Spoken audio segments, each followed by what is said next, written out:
హరికథ కుతూహలు అందరికి కూడా ముందుగా నా వందనమున్నారని సమర్పిస్తూ మీకు మనవి చేయడం ఏమిటి అంటే, ఎందరో పెద్దలు మహానుభావులందరూ కొన్ని 100 సంవత్సరాల నుంచి స్వామివారు ఆదిపట్ల నారాయణ దాస్ గారు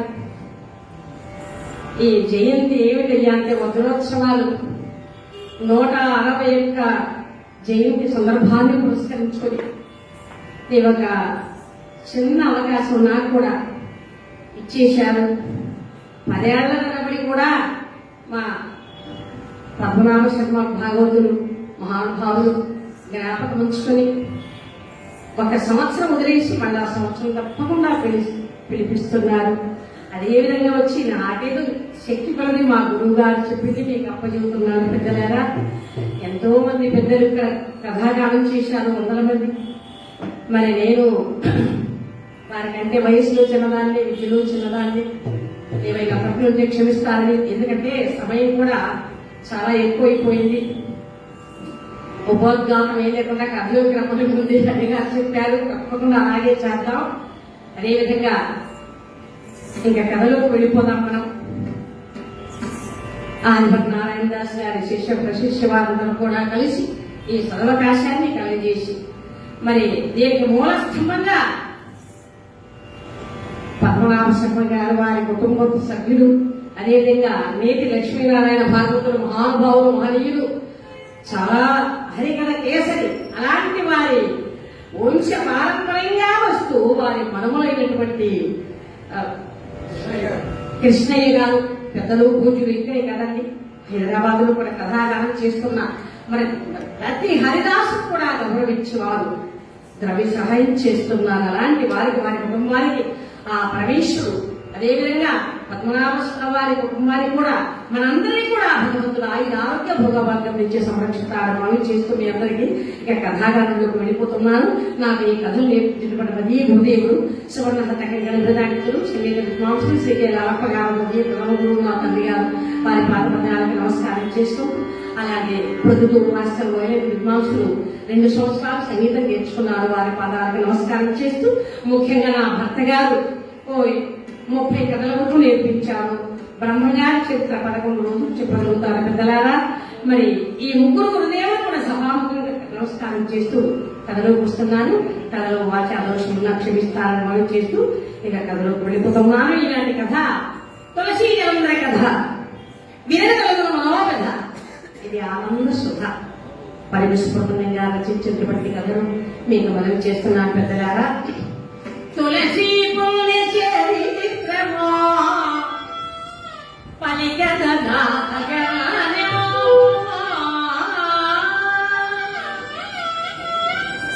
తులసీ పుణ్య చరిత్రమో పలికదనా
అందున దిది గర్భంలో రాక్షసులు జన్మించారు, అదితి గర్భంలో దేవతలు జన్మించారు.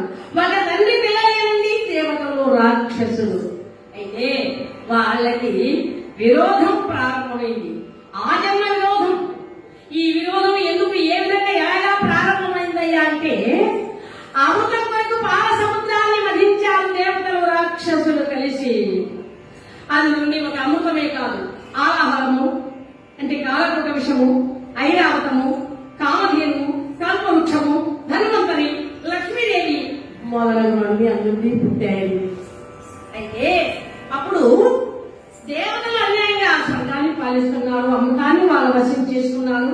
అలాంటి సమయంలో రాక్షసులు ఆలోచించారు, తండ్రి సొమ్ము అందరికీ కదా, ఈ అన్యాయం ఎవరు జరిపిస్తున్నారు, మాకు కూడా కావాలని వాళ్ళ పైకి వెళ్ళారు. వాళ్ళు ఏమి ఇవ్వలేదు కదా, వాళ్ళ చేతిలో వచ్చారు రాక్షసులు. మరి ఈ అన్యాయం ఎవరు జరిపిస్తున్నారయ్యా అంటే, వారి పార్టీ నాయకులు చాలా గొప్పవాడి శ్రీ మహావిష్ణువు చేతకాక అలా ఉండిపోయారు. అయితే వారి కోపకు చెందిన వాడే విప్రజిత్తు కుమారుడైనటువంటి దంభాసుడు రాక్షసుడు. ఆ దంభాసుడు అనుకున్నాడు, తన దాపతలను మొట్టపెట్టి మట్టి కనిపించేటువంటి దేవతల వారికి రాబోయేటువంటి దేవేంద్రుడి సర్వనాశనం చేసేంత వరకు నాకు మనశ్శాంతి లేదనుకున్నాడండి దంభాసురుడు. ఏం చేశాడు? గురుగారి దగ్గరకు వచ్చాడు. రాక్షస గురువైనటువంటి శుక్రాచార్య దగ్గరకు వచ్చి ఒకసారి నమస్కారం చేసి, గురుదేవా స్వర్గాన్ని పాలించాలి, చింతామణి భద్రపీఠంపై నేనెక్కి అలా పాలించాలి, నా కోరిక తీరుతుందా లేదా అన్నాడు. తీరుతుంది, కానీ దేవతలు అమరు చావుకులేని వాళ్ళు, నువ్వు వెళ్ళు పరమేశ్వరుడు వచ్చి తపస్సు చేసి వాళ్ళని జయించేటువంటి కుమారుడు కావాలని వరం పొందిన తర్వాత కదా నేను నడిపిస్తాను వెళ్ళమన్నాడు. అయితే ఆ విధంగా గురువుగారు చెప్పిన విధంగా చక్కగా ఒక నీటి పొడుగు దగ్గర వచ్చాడు. బ్రహ్మాండం పెట్టినప్పుడు సముద్రంలో మనలోకి నీటిలో దిగాడండి. పరమేశ్వర నామాన్ని గానం చేస్తున్నాడు పట్టుదలతో, దీక్షతో. ఆ పరమేశ్వర కరుణా కటాక్ష వీక్షణాల కోసం దీక్షతో కూర్చున్నాడండి. తపస్సులు అలా చక్కగా ఒంటి కాలుపై నిలిచి ఓం నమ శివాయ, ఓం నమ శివాయ, ఓం నమ శివాయ శివనామాన్ని గానం చేస్తూ ఉండిపోయాడు దంభాసురుడు. ఇది తెలుసుకున్నాడండి మనకందరి మిత్రుడు, పరమాంస పుత్రుడు, సంత ధారణామ సంకీర్తన పరుడు జగన్నాథానికి బిరుదుల నాదు గమనించాడో వీడేదో చాలా కోరిక కోరి చేస్తున్నాడు అని తెలుసుకుంటే మరి ఏం లేదండి, వీడు ఉండేది మాత్రాయి రాక్షసులు కదా అని అలా వెళ్ళాడు. దేనికోసం చేస్తున్నాడు? చింతామణి భద్రపీఠంపై ఎక్కి ఏలాంటి కోరికతో చేస్తున్నాడు.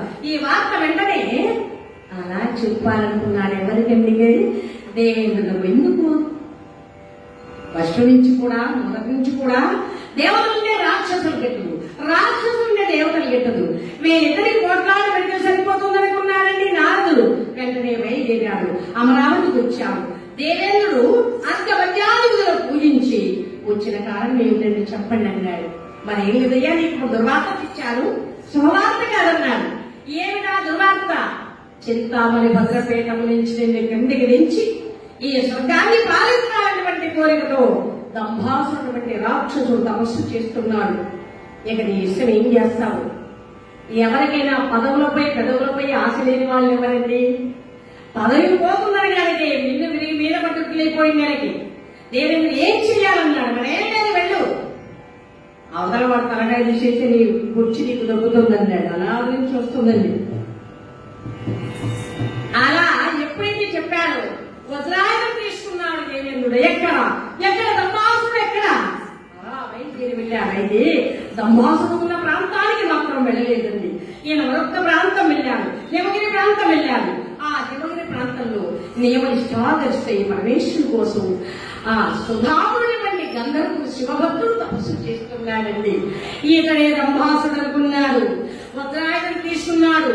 ఒకే ఒక్క వేడితో ఆ సుధాముడి తల తలకి భూమిపై పడిపోయింది. మొండపడి రక్తం ప్రవహిస్తుంది. అయినప్పటికీ ఓం నమ శివాయ అంటూ ఉంది ఆ తలలో ఉన్నటువంటి నాలుగు. ఆ విధంగా ఎప్పటికీ అంటుందో చుక్కల నీళ్ళు రాలుతున్నాయి, అడవులు దహించుకొని పోతున్నాయి, సప్త సముద్రాలు పొంగుతున్నాయి. అలాంటి సమయంలో ఇక దిక్కు దోసలి పరమేశ్వరుడు ఎదురుస్తూ కూర్చుంటాడు. ఒక్క క్షణంలో అక్కడికి వచ్చాడు. దేవేంద్రుడు వచ్చి ముందు నిలిచాడు. కోరిక దౌర్భాగ్యుడా, నీ పదవి పోతుందన్నటువంటి కాంక్షతో నా భక్తుడైన సుధాముని కడతీరుస్తావా?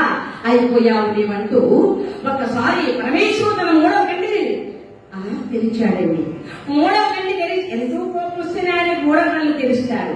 అలా మూడవ కంటిని ఎప్పుడైతే తెరిచాడో ఆ మూడవ కంటిని బ్రహ్మాండమైనటువంటి అగ్ని జ్వాలలు ప్రజ్వలించాయి.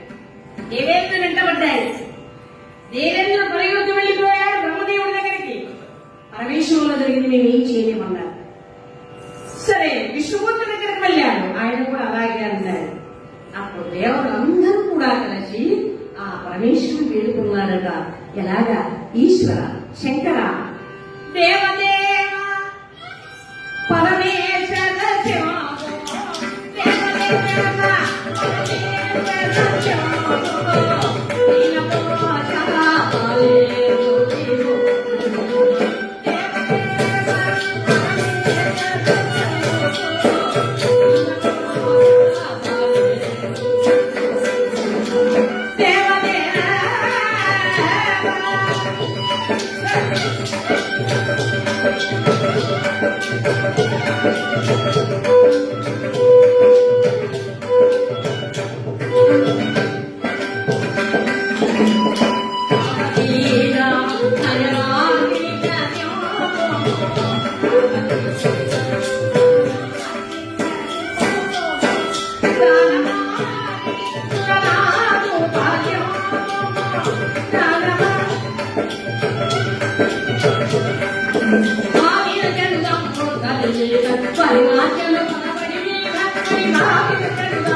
పరమేశ్వర, దేవేంద్రుడు లేకపోతే స్వర్గాన్ని పాలించేటువంటి అధిపతి ఉండడు, మా మొర ఆలకించి అతన్ని క్షమించి విడిచిపెట్టండి అన్నాడు. తెలియక చేసినా తెలిసి చేసిన తప్పు చేసావు కనుక ఈ పాపం ఊరగే పోదు అని తన కంటి మంటలను పరమేశ్వరుడు వెనక తీసుకుని చేత పట్టుకొని ఆ సముద్రంలో విసర్గేశాడు. ఈ కంటి మంటలను త్వరగా ఒక బాలుడు జన్మించి రాక్షస కులంలో పెరిగి అతడు పెద్దవాడై నిన్ను నీ రాజ్యాన్ని ముప్పు తిప్పలు పెట్టి దేవతలందరినీ జయిస్తాడు, అలాంటి వాడు నా కంటి మంటల నుండి పుడతాడని చెప్పి పరమేశ్వరుడు కైలాసం వెళ్ళాడండి. అయితే అమ్మయ్య బ్రతికాడు ఇప్పటికి అనుకున్నాడు, కానీ పరమేశ్వరుడు చెప్పిన మాట అతడు పుడతాడు, స్వర్గం నాశనం చేస్తాడు అనే విషయానికి మాత్రం ఆవేదన పడిపోతున్నాడు. కాలం గడిచిపోతూ ఉందండి. అయితే ఇక్కడ దంబాసుడు మొరలోతు నీటిలో చక్కగా కూర్చొని ఆనందంగా తపస్సు చేస్తున్నాడు కండి. ఈ పరమేశ్వరుడు చెప్పిన విధంగా కంటి మంటలోని పరమేశ్వరుడు కంటి మంటలోని ఒక బాలుడు జన్మించాడు. అలా ఉయ్యాలో ఊగుతూ మొరలోతు నీటిలో తపస్సు చేస్తున్న దంబాసుకి ఒడిలో ఒక బిడ్డ కావలేస్తూ చూశాడు. కళ్ళు చూచాడు ఈయన దంబాసుడు. అడగకుండానే పరమేశ్వరుడు వరమిచ్చాడని ఆ బిడ్డను తీసుకుని తన పట్టణానికి వచ్చాడు. గురువుగారు శుక్రాచార్యులు చూపించాడు. గురుదేవా, ఇదిగో పరమేశ్వరుడు ఇచ్చిన ప్రసాదం అన్నాడు. ఏం పేరు పెట్టాలో మీరే పేరు పెట్టండి అన్నాడు. ఏంటబ్బా, జలం ముందు పుట్టారు కాబట్టి జలంధరుడు అని నామకరణం చేశాడని చక్కటి పేరు పెట్టాడు. అలా పేరు పెడుతుంటారు. లేక ఒక ఆయనకి 10 ఏళ్ల తర్వాత అమ్మాయి పుట్టిందట. చక్కటి పేరు కదండి, బుద్ధి అని పేరు పెట్టారట. అమ్మాయికి బుద్ధి అని పేరు పెడితే అలా పెరిగి పెద్దదవుతుంది. ఒకనాడు ఆ అమ్మాయి స్నేహితురాలు వచ్చిందట. అమ్మాయి ఫ్రెండ్ వచ్చి వాళ్ళ నాన్న బయట ఉన్నాడు. అంకులు బుద్ధి ఉందా? ఏమన్నానమ్మా నేను, బుద్ధి ఉందా అంకులు అంటే, అమ్మాయి పేరు బుద్ధి కదండి, మీ అమ్మాయి ఉందా అని అడిగాడు. ఈ పేర్లలో కూడా ఇలా ఉంటాయండి. పేరు పెట్టి జగన్మోహన్ రావు అని పెడతాడు. వాడు ఎప్పుడు ఏడుస్తూనే ఉంటాడు, ఏడుపు మొహం. చక్కని పేరు గంగమ్మ అని పెడతాడు. జన్మలో ఒక చుక్క మంచి ఎవరికి ఇవ్వదట. పేరు మాత్రం గంగమ్మ. ఎందుకండి పేరు దగ్గర లక్షణాలు ఉండాలి కదా, ఆనాడు ఉండేవి. అయితే జలంలో ఉంటాడు కాబట్టి జలంధరుడు నామకరణం చేశాడు. పెరిగి పెద్దవాడు ఉన్నాడు. 5 ఏళ్ల వయసు వచ్చింది. చక్కగా గురుకులంలో చేర్చి పాఠశాలలు ఆనందంగా చదువుకుంటున్నాడు. సాంప్రదాయబద్ధంగా చదువు మొదలైంది. ఆ జలంధరుడు ఎలాగ చదువుకోలేదు. ఓం నమ శివాయ సిద్ధం నమః. ఓ నమః శివాయ శీలం నమః పంచాక్షరి మంత్రంతో చదువు ప్రారంభమైంది. దినదిన ప్రవర్ధమానుడై పెరుగుతూ కంతు చేరుతూ వసంతాదుల మంతుకెక్కు వింత లావణ్యముల విరాజులుతూ తల్లిదండ్రుల ఇళ్ళమున పల్లవింప నలాతులకు దూకుతూ శుద్ధ శిష్యత్వమున 10 ఏళ్ల ప్రాయమున ఎల్ల విద్యలను దారితేరాడా జలంధరుడు. అయితే 16 ఏళ్ల వయసు వచ్చిందండి. నూనె మీసముల ప్రాయంతో ఉన్నాడు. ఈడు పుట్టుకతోనే సురద్వేషం అన్నమాట. దేవతలంటే మహాకోపం, మహాక్రోధం, అహంకారము వారి పట్ల ఉన్నది కనుకనే ఈ జలంధరుడు ఏం చేశాడు? తన ఇరు పిల్లలందరితో ఆడుకుంటూ, నీ పేరు దేవేంద్రుడు, నీ పేరు వరుణుడు, నీ పేరు కుబేరుడు, నీ పేరు ధర్మరాజు, ఇలాగా అందరికి దేవతల పేరు పెట్టారు. వాడిని వరుసగా నుంచోబెట్టారు. వరుసగా నుంచోబెట్టగానే పిల్లలు చూచాడండి. వాడి పిల్లల మాట మర్చిపోయాడు. ఆ పిల్లలు చూడగానే దేవతలు గుర్తుకొస్తున్నాడు. ముందుగా దేవేంద్ర పేరు పెట్టిన పిల్లగాయని పట్టుకున్నాడట. దేవేంద్ర చిటికి మోరి నా చేతికి వదలగలాడించు ముసికాకమున మోగునని.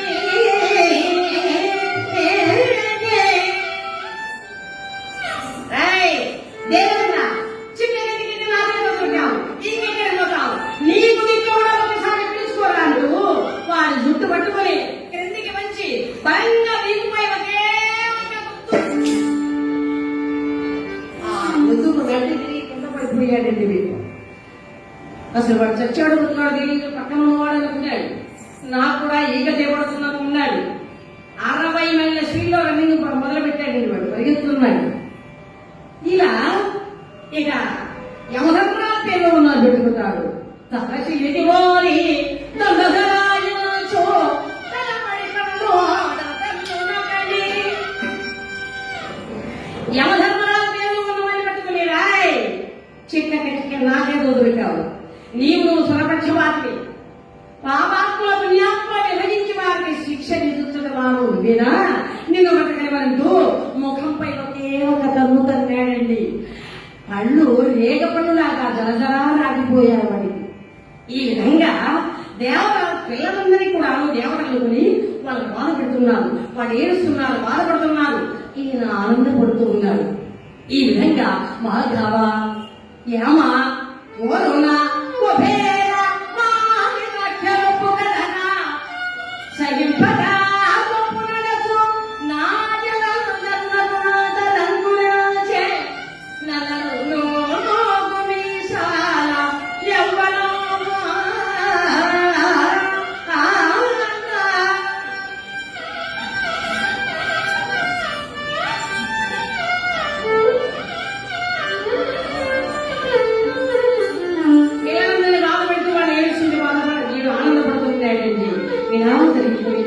అయితే ఒకనాడు గురువైనటువంటి శుక్రాచార్యుల దగ్గరకు వచ్చాడు ఈ బిడ్డ కూడా. ఎవరని జలంధరుడు, గురుదేవ నాన్న నన్ను దీవించండి, నేను వెళ్ళిపోతాను. ఎక్కడికి? దేవేంద్రుడి యుద్ధానికి వెళ్తాను. ఆ దేవతలను జయించి వాళ్ళు చచ్చిన తర్వాత నేను ఆనందపడతానంట. ఏదోపతిగా దేవతల అమరుడు చావు పుట్టుకలేని వారు. మీ నాన్నని కూడా ఒకప్పుడు ఈ మాట అన్నారు. మీ నాన్న చేయలేని పనులు చేస్తానంటే నాకు చాలా సంతోషంగా ఉంది. కానీ ఇది సమయం కాదయ్యా, నువ్వు కూడా ఒక నిర్జన ప్రదేశం వెళ్ళు, పరమేశ్వరమూర్తి తపస్సుకి. ఆ పరమేశ్వరే ప్రసన్నుడయ్యాడు. తప్పకుండా నీకు ఏడు కోరుకుంటావు. దేవతలు జయించేటువంటి కుమారుడు కావాలని ముందు ఈయనకు చెప్పాడు. అలాంటి కొడుకు వచ్చాడు. ఈయనకి చెబుతున్నాడు, సాగు లేకుండా బలం పొందిన తర్వాత కథ నేను నడిపిస్తానన్నాడు. ఇక వెంటనే వెళ్ళాడు. చక్కగా మంటితో శివలింగాన్ని చేసి ఒంటిపోయిన మణిభూషణాలు తీసివేసి మరి ఆ పరమేశ్వరు చక్కగా ప్రార్థిస్తూ ఆ శంకరుడి జయ జయ జయ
జలంధరుడు పరమేశ్వరామని తప ప్రభావానికి చుట్టూ అగ్ని వ్యాపించిందట.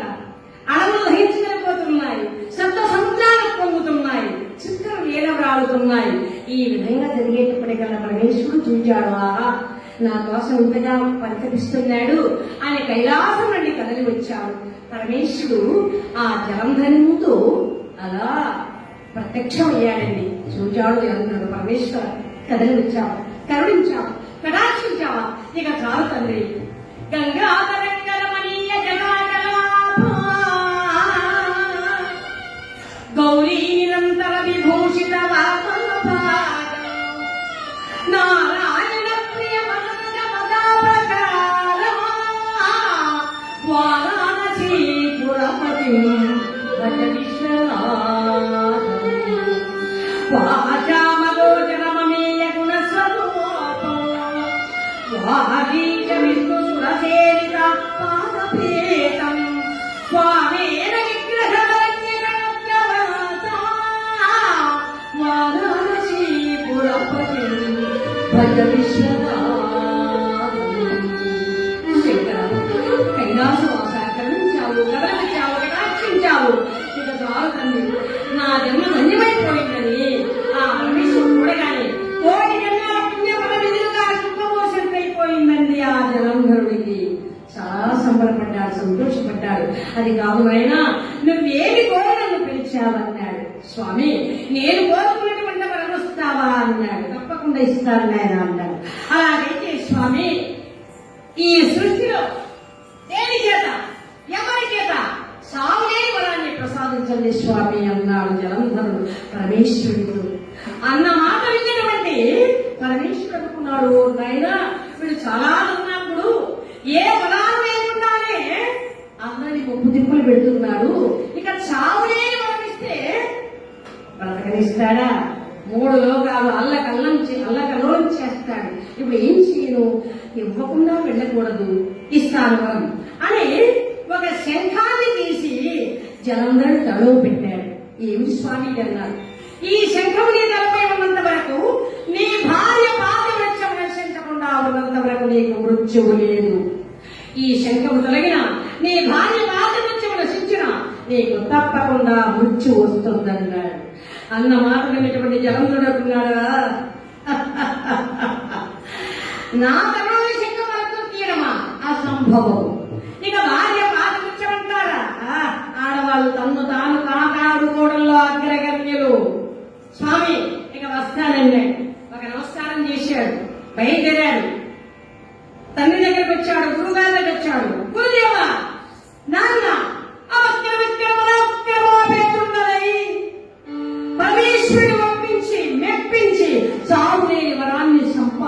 ఉన్నాను. ఇంకా నాకు ఏదే సాధ్యం, ఏదో సాధ్యము. నేనే త్రిలోకాధిపతిని, నేనే త్రిలోకాధిపతిని.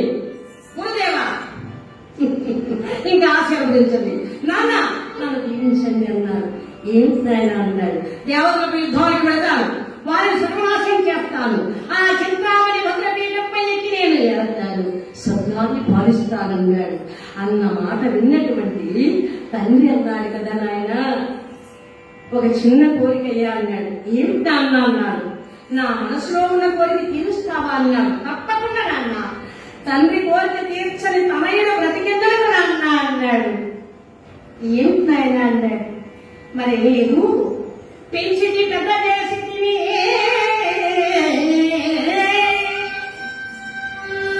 పెనాచిటి పెద్ద చేసి విజయాన్ని సుకృత నేర్పించింది.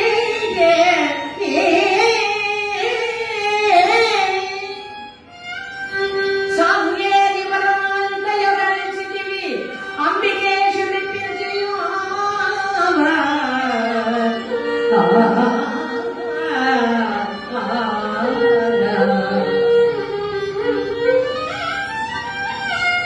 వృద్ధుడనైతిని. అబ్బాయి నాయన జనందరా, వృద్ధుడనైతిని పెళ్లి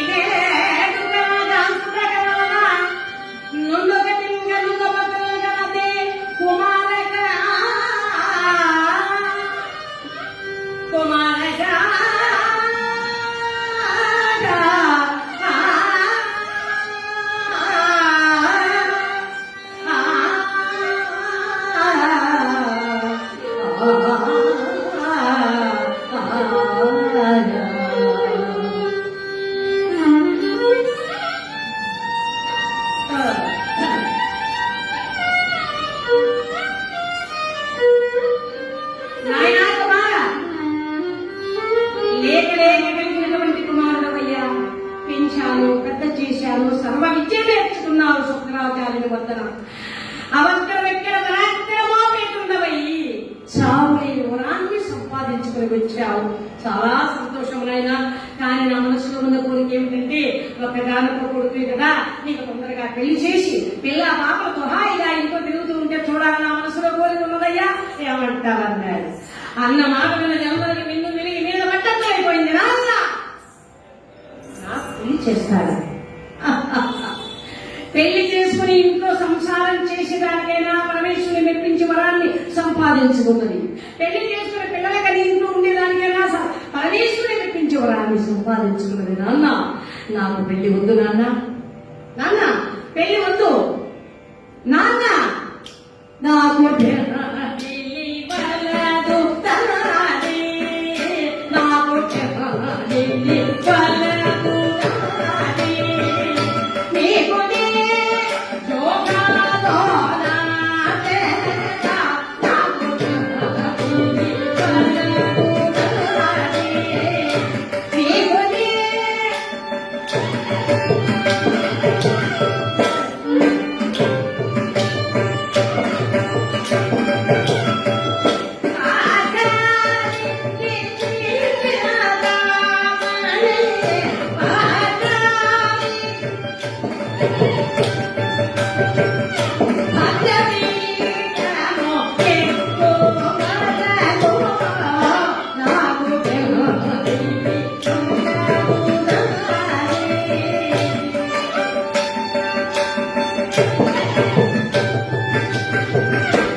Thank you.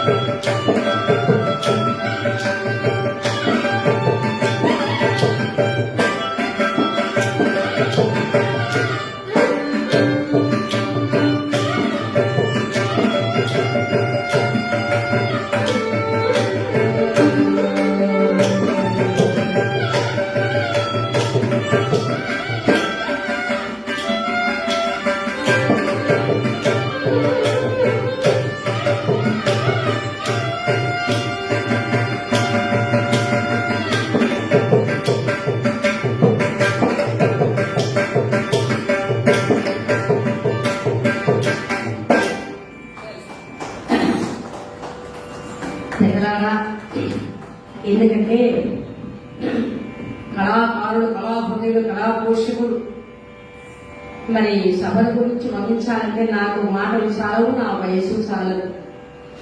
వాయించే వాళ్ళంటే అద్భుతమైనటువంటి విద్వాంసులు ఎంత చక్కగా వాయింప చేస్తున్నారు. మరి వీరు అదేవిధంగా మొట్టమొదటిసారిగా చెప్పాల్సిందే, నన్ను క్షమించాలి, వైలలపై చాలా చక్కగా అద్భుతమైనటువంటి ధూళిపాల శివరామకృష్ణ శాస్త్రి గారు, మా గురువు గారు, వారి యొక్క కుమారుడు అయినటువంటి శ్రీనివాసులు గారు అద్భుతంగా, అమోఘంగా, బ్రహ్మాండంగా వాయిస్తున్నారు. చాలా సంతోషం. మరి అదేవిధంగా మృదంగంపై అద్భుతమైనటువంటి వాయిద్యం మా అన్నయ్య గారు మోహన్ రావు గారు, వారు కూడా అద్భుతమైనటువంటి వాయిద్యం వాయిస్తున్నారు. చాలా సంతోషంగా, ఎందుకంటే వీళ్లకు నిజంగా వీళ్ళు ఉంటేనే భగవంతుడు ఆయన అనేవాడు, ఆదిపతి నారాయణ దాస్ గారు హరికథ కూడా ఒక బస్సు లాంటిదట. చూడండి, ఈ బస్సుకు చక్కగా హారని అప్పుడప్పుడు గోవింద నామోత్సవం, ఇక అటువైపు పలుకులు పెట్టారంటే వాయిద్యాలు. ఈ బస్సులో ప్యాసింజర్లంతా మీరు చక్కగా డ్రైవర్ మహానుభావులు హరికథ చెప్పేవాడు అని పెద్దలు మహానుభావులు చెప్పి ఆయన విడుదల మనం గౌరవిస్తూ తెలిసినంత వరకు చూస్తున్నాను పెద్దలారా. ఎందుకంటే ఒక్కసారి మీరంతా కోరుతారు రామోత్సవం చక్కగా జై రమణ గోవింద గట్టిగా అనాలి.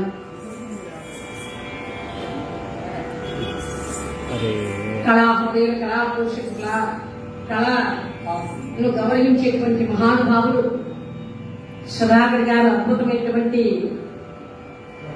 మృదంగం వాయిస్తారు. అదేవిధంగా మోర్షిక్ వాయిస్తారు, కంజర. మరి అలాంటి వారు నాకు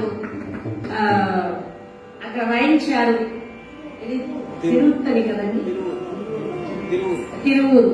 చాలా అద్భుతంగా వాయించేవారు వాళ్ళు. ఆయన గారు ఇప్పుడు మమ్మల్ని అందరికీ కూడా, మా కళా బృందాలందరికీ కూడా గౌరవిస్తూ, కళాంతాన్ని గౌరవిస్తూ, ఆశీర్వదిస్తూ మరి అందరూ కూడా తలో ఒక 50 రూపాయలు పాటించారు. వారికి, వారి కుటుంబానికి పరమేశ్వర ఆయుధానికి గొప్ప వాక్యం ఇస్తారని స్వామి సర్వదా. నాన్న నాకు పెళ్లి చేస్తారా? ఒకటే పెళ్లి జరగాలంటే అది నన్నా ఆ దేవతల భార్యల పుస్తకాలు పరమగా దిగే వరకు నాకు పెళ్లి వద్దు, యజ్ఞముల ఆవిర్భావం నాకిచ్చే వరకు నాకు పెళ్లి వద్దు, ఆ దేవతలందరినీ కూడా సర్వనాశనం చేసేంత వరకు నాకు పెళ్లి వద్దన్నాడు. ఏమిటో నాయన ఒకటే పెళ్లి జరగాలంటే నాన్న మహానుభావుడు ఇక్కడ పరిశుభ్రణ గారు ఎంత చక్కగా ఈ ఒక పద్యాన్ని రాశారు. చూడండి, నాన్న నా పెళ్లి జరగాలంటే కథనో వివేదికగా యుద్ధభూమి, కథనో వివేదికగా మేలు పడని వైదిక అపరాధములు తోరణము. కథనో వివేదికగా అంటాడు, యుద్ధభూమి నాకు పెళ్లి పందిరి. ఆ పెళ్లి పందిరికి మామిడి తోరణాలను శుభంగా కడతాం కదండి. ఆ పెళ్లి పందిరికి మామిడి తోరణాలు ఏమో తెలుసా? నా శత్రువుల తల ఖండించి తోరణాలుగా తలకాయలు కట్టాలన్నాడు. తోరణాయను అసురాశములు, నా అసురులు నవ్వుకుంటూ ఉంటారే, ఆ నవ్వులే నాకు ఆశీస్సులు. అమరాంగనా ఆ దేవతల భార్యలు ఏడుస్తూ ఉంటారే, ఆ ఏడుపులే నా పెళ్లికి బ్యాండు మేళాలు. ఇక నా పెళ్లికి బ్రాహ్మణుడు ఎవరో తెలుసా? భూగాలకు అధిపతి అయినటువంటి భేదాలు నాకు పురోహితుడు. నాన్న ఇంకా నా పెళ్లికి తలంబరాలు ఏంటో తెలుసా? విదలితాహితకరికం భవిసర ముక్తి ముక్తి కానీలపే తలంబ్రాలుగా. ఎంత బాగా చెప్పాడండి పరిమి సుబ్రహ్మణ్యం గారు. విదలితాహితకరికం భవిసర ముక్తి ముక్తి కానీక అంటే ఏనుగు కుంభస్థలం. ఆ ఏనుగ తల పగలకొట్టి మెదడు తీస్తే ఆ మెదడులో మంచి ముత్యాలు ఉంటాయట. ఆ మంచి ముత్యాలే నా పెళ్లికి తలంపరాలంటాడు. ఇక నా పెళ్లికి వసంతం ఏమిటి తెలుసా? చిన్న సోహరితమే వసంతముగా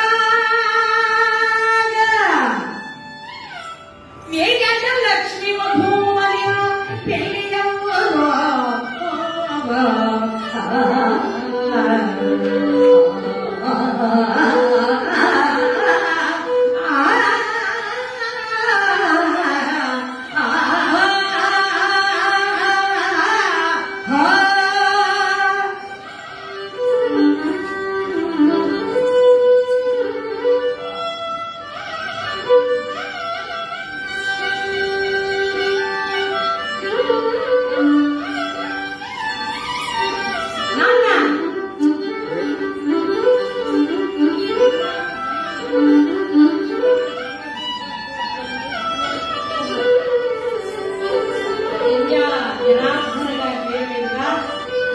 కృష్ణకుమారి గారు అక్కయ్య గారు చాలా చక్కటి హరిదాసు. వారు నేను హైదరాబాద్ లో గడపకు ప్రప్రథమంగా మేము రైల్వే స్టేషన్ వెళ్ళినప్పుడు కలుసుకున్నాం. అక్కడ పాస్ అయ్యామండి. అమ్మగారు చాలా ఆదరణతో వారి ఆశీర్వాదంతో 150 రూపాయలు కానుకిచ్చారు. వారికి వారి కుటుంబానికి ఆశ్రయం ఏడుకొండల వెంకటేశ్వర స్వామి ఆయన ఆరోగ్య భోగవాక్యం రుచిగారు స్వామి సభ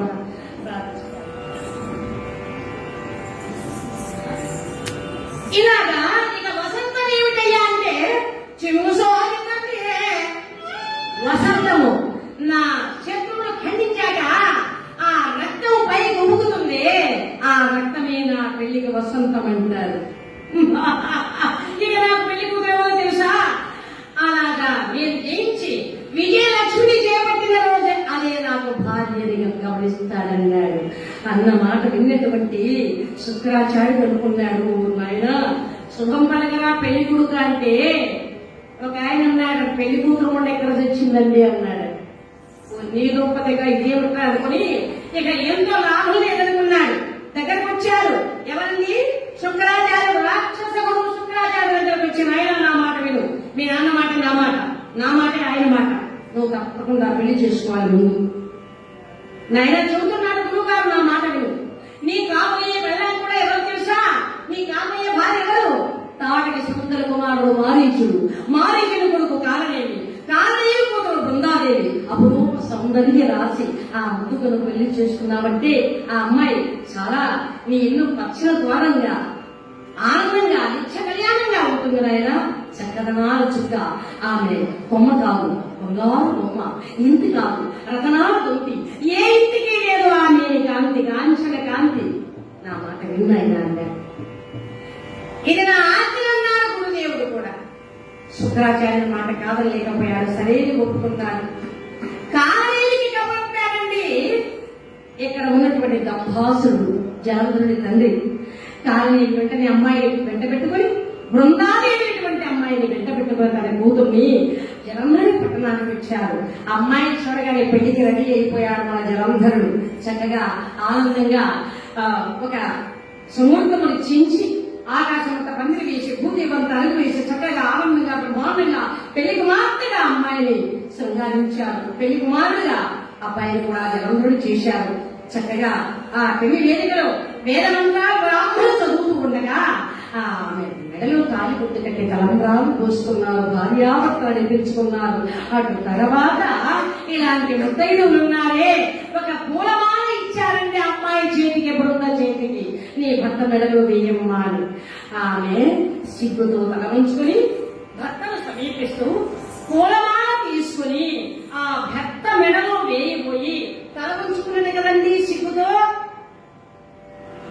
ఆ సిగ్గుతో ఉన్నది కనుక పూలమాల వేశాను కదా అని కింద పడవేసిందండి. పొరపాటున కింద పడిపోయింది, నేల పాలైపోయింది పూలమాల. ఎప్పుడైతే పూలమాల కింద పడిపోయిందో చాలా కోప్పడ్డాడు. అది గనిపోపించి జలంధరుడౌలా బలపులేని దాని, అది గనిపోపించి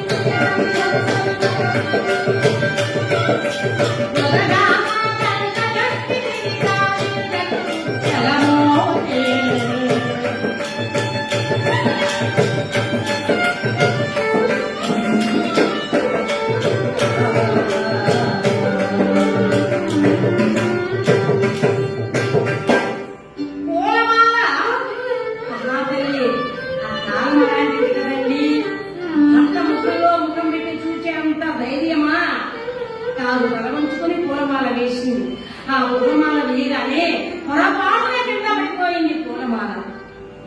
అదే కానీ కోపించాడు, చాలా కోపం వచ్చేసింది. గురుదేవుని వైపు చూచాడు. గురుదేవా, మొలకు లేని మగలాడిని నాకు అంటగట్టాడు కదా, దీనితో కాపురం చేయడం నా కళ్ళ, దీనితో కాపురం చేయడం నేను కలలు కూడా జరిగిన పని. ఇదిగో వెళుతున్నానని ఆ పెళ్లి వేదిక నుండి వెళ్ళిపోయాడండి జలంధరుడు. వెళ్ళిపోతూ ఉన్నటువంటి భర్తను చూచింది.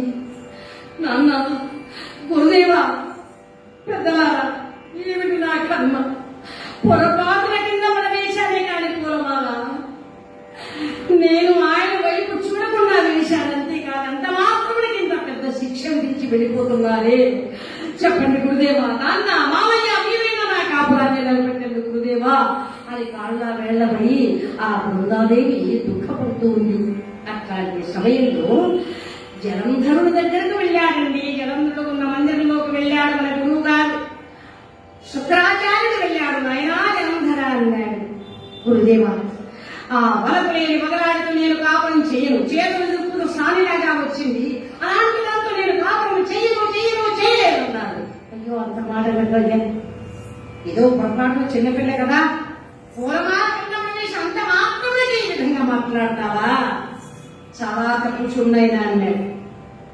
చూడండి, ఒక చిన్న పొరపాటు చేసిన దానికే ఇంత పెద్ద శిక్ష విధించాడు ఆనాడు బృందాదేవి గనక అలా ఒప్పుకుని ఊరుకుంది.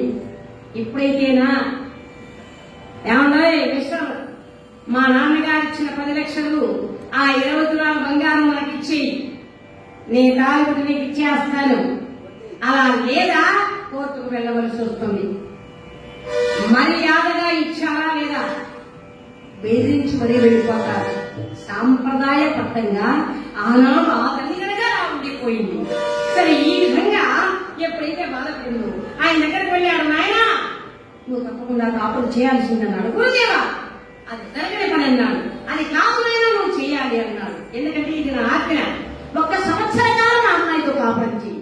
పొరపాటున ఏదైనా ప్రవర్తించిందో అప్పుడు వదిలిపెట్టే దేవతలపై యుద్ధానికి వెళ్ళదుగాడు అన్నాడు. తప్పించుకోవడం వీల్లేదు. ఒప్పుకున్నాడు జలంధరుడు కాపురం చేసేందుకు.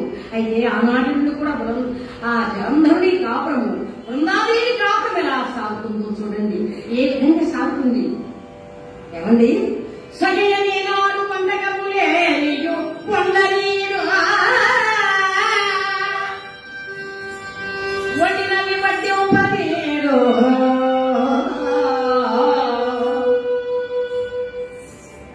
సగయనేనాడు పండగములే వండనీడు వడినవి వడ్డీ ఉపదేడు మనసు తీరా ఒక మారు కాంతాయని పిలువడు పిలిచిన పలుకవాడు. ఆమె కాపురం ఎలా సాగుతుంది? ఏనాడు కూడా ఆమె వైపు చూడడట, ఆమె పిలిస్తే పలకడట, ఆమె వంట చేస్తే చూడడట, ఒకవేళ వడ్డించిందనుకోండి తినడట. అంద సొందముల కంటేనేమి చూడదు. నా భార్య అందంగా ఉందా, అంద వికారంగా ఉందా, అసలు ఎలా ఉందని కన్నెత్తి కూడా అరమోర్పు కన్నులతో కూడా అమ్మాయి వైపు చూడగట.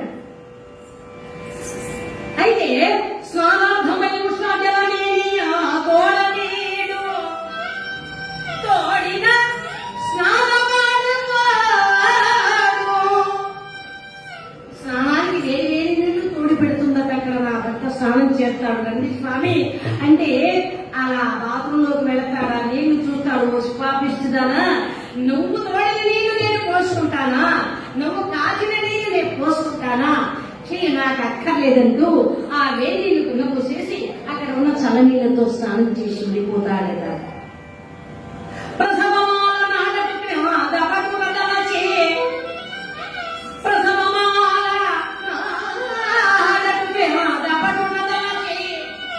కుడువగా కట్టగా మాత్రమిడు లెక్క తరుణి ఎల్లడు కలగో జరుగుని కాపురపు సోడు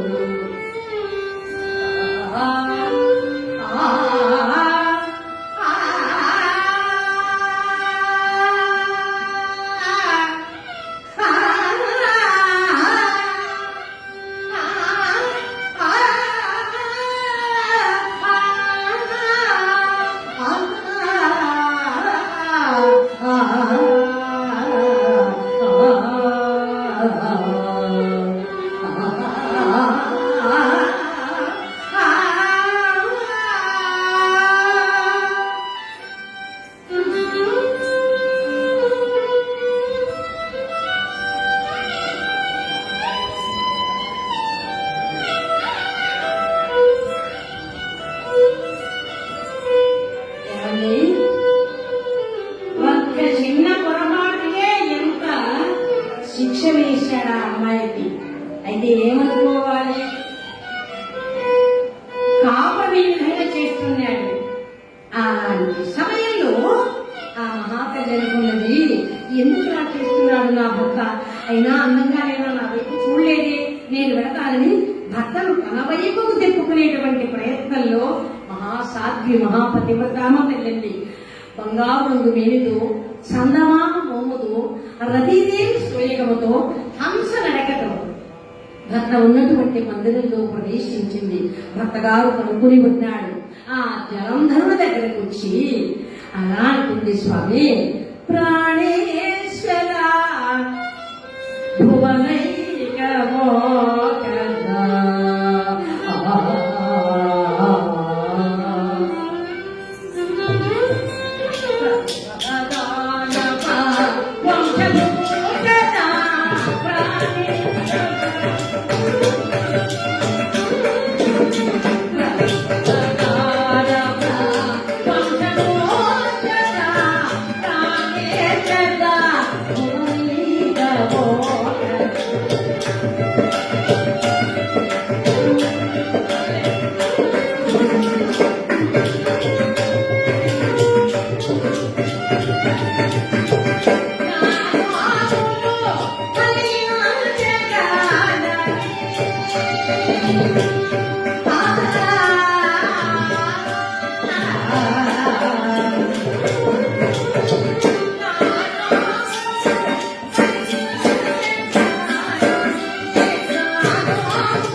తిన్నగా భర్త దగ్గరకు వచ్చి పాదాలపై చేయి వేసి, స్వామి గంధము రాజమురా, నీకు గంధము రాయముందరా, తిలకము దిద్దముందరా, అత్తరు చల్లముందరా, తమ్ముగా పాడముందరా, లేక ఆడముందరా, చెప్పండి స్వామి.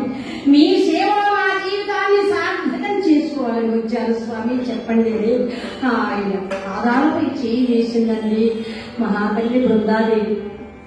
ఒక్కసారిగా అలా దిక్కులు లేచాడు.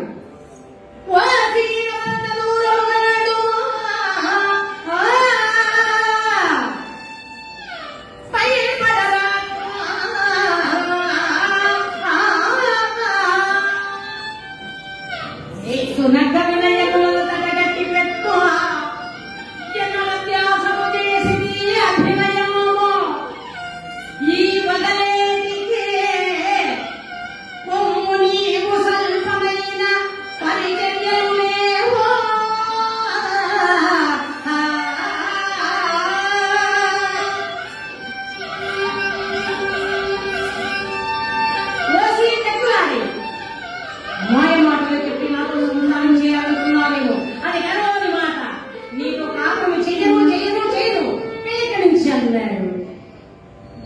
స్వామి, ఎందుకలా నన్ను బాధ పెడుతున్నారు? మధురంగా మాట్లాడతారని, దగ్గరకు తీస్తారని, మీ కౌగిలో నన్ను కడిగిస్తారని ఎన్నో ఆశలతో వచ్చాను స్వామి. అలాంటి నా ఆశలు అడియాసలు చేసి నన్ను దూరంగా వెళ్ళమంటారా? ఒక్క మాట చెబుతాను స్వామి.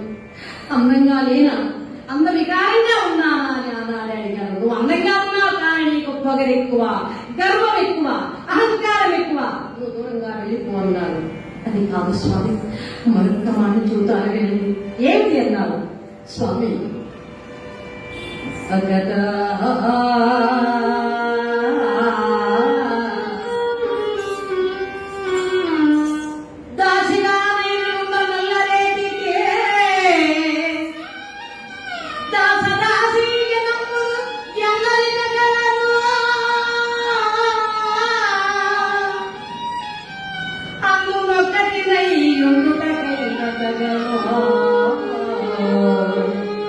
స్వామి, మీకు వేళమంది దాసీలు ఉన్నారు.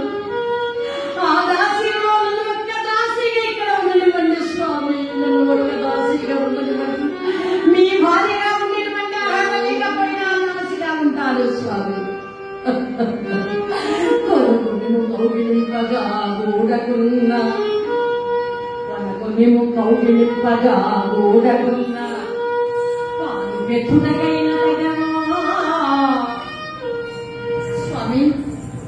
మీ ప్రక్కన శీలించి మిమ్మల్ని గమనించినటువంటి భాగ్యము నాకు లేకపోయినా,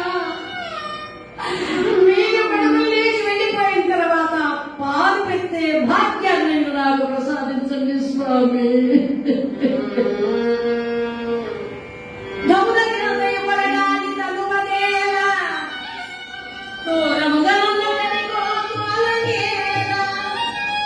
భర్తకు పనికిరాని భార్య బ్రతుకు వ్యర్థమండి.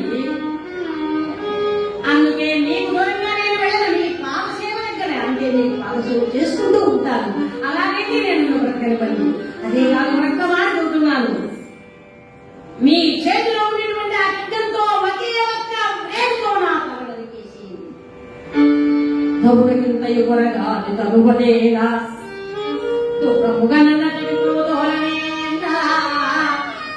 సమ్ముఖమునయుగమిషమించి చంపరాదో, తిరుపునయ్యపరాదో, ఇరువపరాదో, గుండు కరవాలమున తెగబోయరాదో. కానీ కానీ కానీ ఎట్టి దండలకైనా సహించుతాను. నిమ్ము విడనాడి వర్గని మీషమే స్వామి. ఏ దండన విధించిన నేను ఆనందంగా స్వీకరిస్తాను కాదు. మిమ్మల్ని విడిచిపెట్టి నేను ఎక్కడికి వెళ్ళలేను స్వామి. మీ పాదసేవకు నన్ను దూరం చేయకండి స్వామి. నేను ఎక్కడికి వెళ్ళను స్వామి. అలా కూడి పాదాలపై రాలిపోయింది. అప్పుడు అడిగాడండి జనందరూ ఒక్కసారి చుట్టూ పట్టుకుని అలా పైకి లేపేశాను. బృందా, ఎంత బాగా పిలిచారండి, నా పేరు ఎంత బాగా పెట్టి పిలిచారని. నీపై ప్రేమతో పిలవలేదు. ఒక్క మాట చెబుతున్నా, జాగ్రత్తగా చదువునైనా చూస్తాను కానీ నీ ముఖాన్ని చూడను. ప్రయాత్రులైనా ముట్టుకుంటాను కానీ ఆలాహలటువంటి విషయాన్ని త్రాగుతాను కానీ నిన్ను మాత్రము, అదే ప్రళయాగ్రైనా ముట్టుకుంటాను కానీ నిన్ను మాత్రం ముట్టుకోను. ఆహారమైనటువంటి విషయాన్ని హాయిగా త్రాగుతాను కానీ తీయని నీ పెదాల్లో ఉండేటువంటి మధుర సాన్ని నేను గ్రోలను. బృందా, చివరిసారిగా చెబుతున్నాను, మృత్యువులైనా ఆదరిస్తాను కానీ నిన్ను మాత్రం ఆదరించదు. నిన్ను మాత్రం ఆదరించడం వెళ్ళు, వెనక నుంచి నా కనుచూపు మేరలో కనిపించకూడదు, వెళ్ళిపో అన్న మాట విన్న బృందాదేవి ఒక్కసారి ఆ మాటలకు ఆవిడ తల తిరిగిపోయిందేమో, అలా స్పృహ తప్పిపడిపోయిందండి. ఇది మంచి సమయం అనుకున్నాడు జలంధరుడు.